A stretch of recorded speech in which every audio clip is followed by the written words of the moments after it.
I'm very tempted to take some of these bags down so I don't look like a crazy bag lady, but I'm too lazy.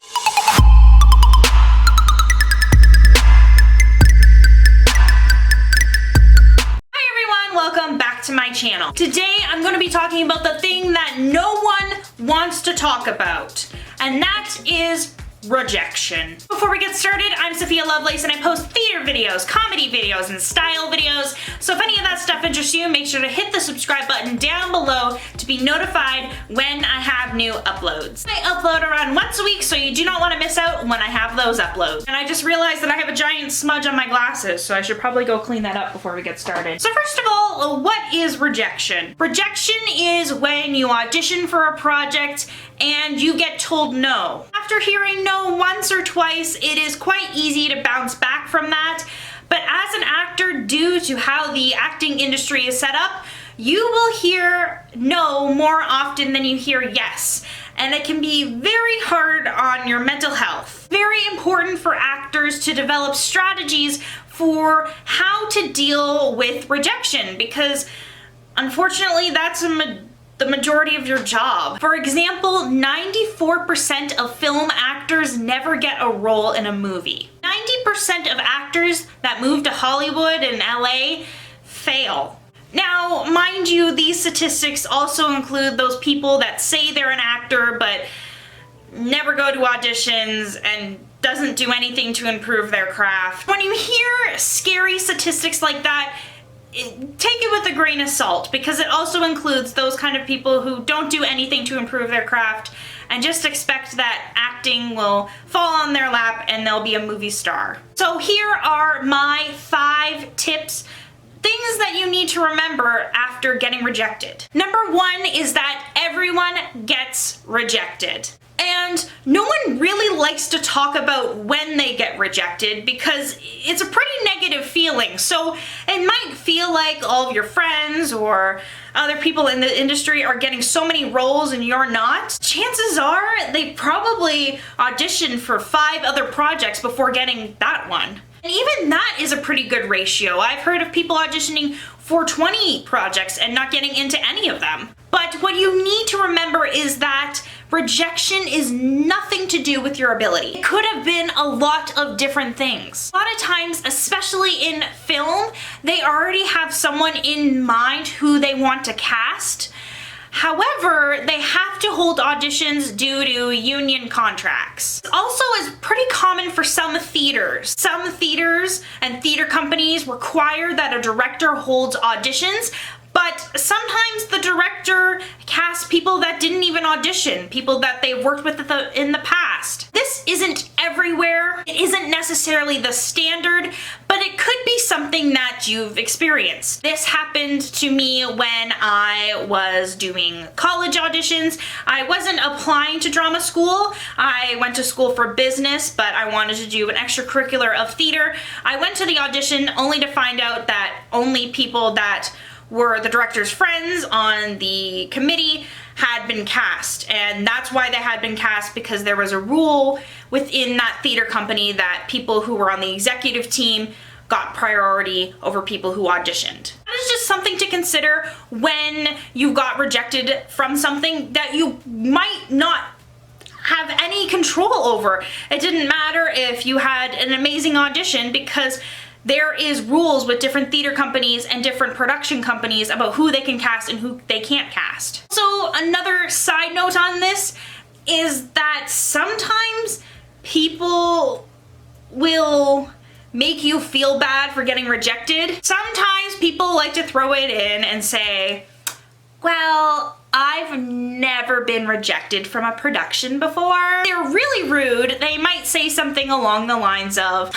people who get rejected shouldn't be actors, which is so false and so wrong. You don't have to tell people that you got rejected. Sometimes you have to bring up that you didn't get into a show because someone asked or whatever, but whatever comments they say, don't take it to heart. Even Tina Fey, who wrote the movie Mean Girls, and she also had great influence over the musical Mean Girls, gets rejected from projects all the time. And that's not her fault. It's not like she auditioned for things that were out of her casting type. It's just how the industry works. She just wasn't what the casting directors were looking for at that time, or it could be conflicting with the theater or the production company's rules about who gets priority of being cast. A second thing you should know about rejection is that the directors did not get any joy from cutting you out of the production. Oftentimes, as actors, we think that directors are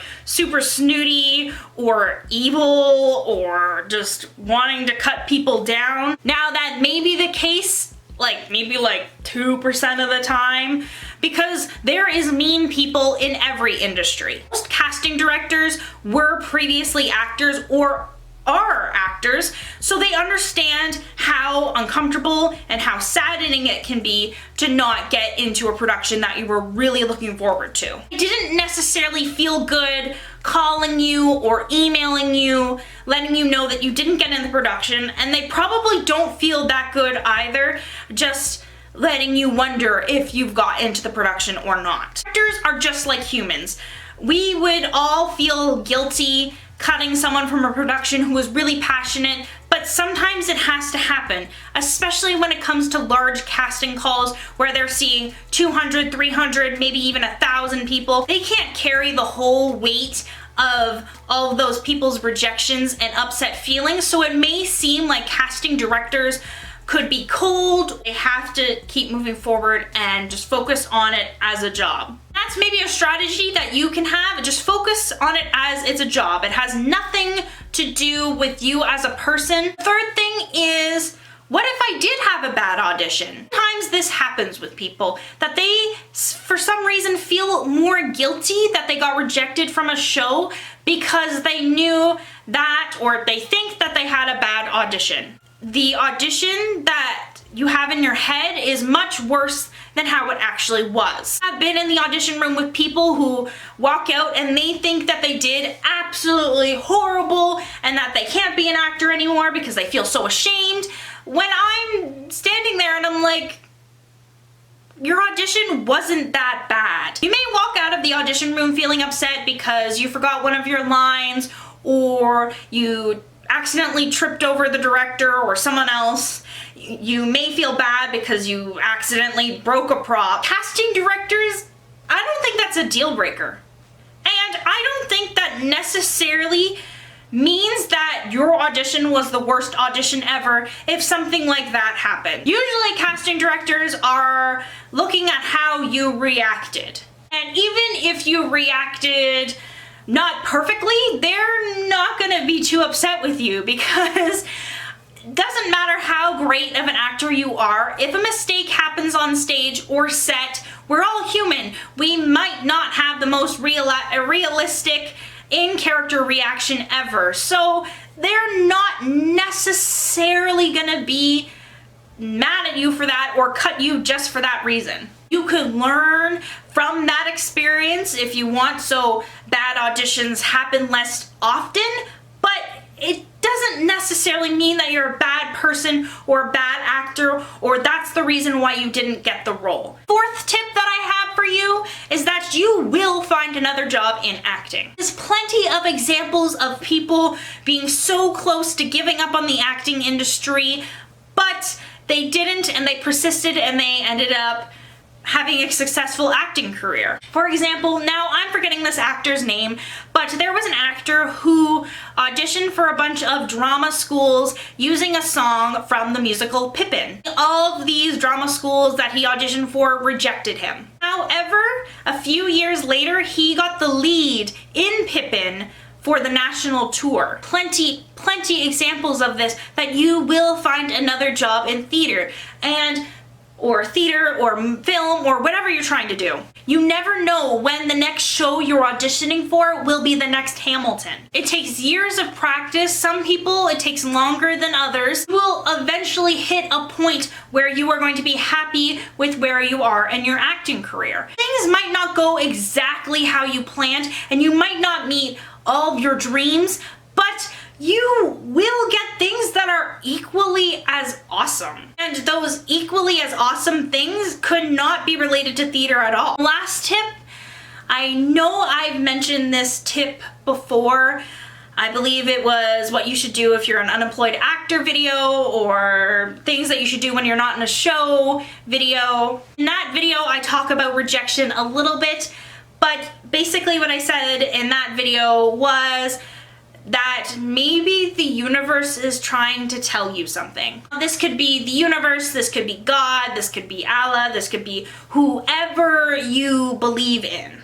Acting is so demanding and time-consuming that some people get sucked into the trap of auditioning, headshots, jobs, social media, that they are neglecting the other things that are important for having a good work-life balance. You could be not meeting the other goals, educational goals, family goals, any goals that you could have because your life has become so consumed with acting. If you got a rejection or a few rejections, maybe this is the universe telling you to reflect on yourself and what you really want.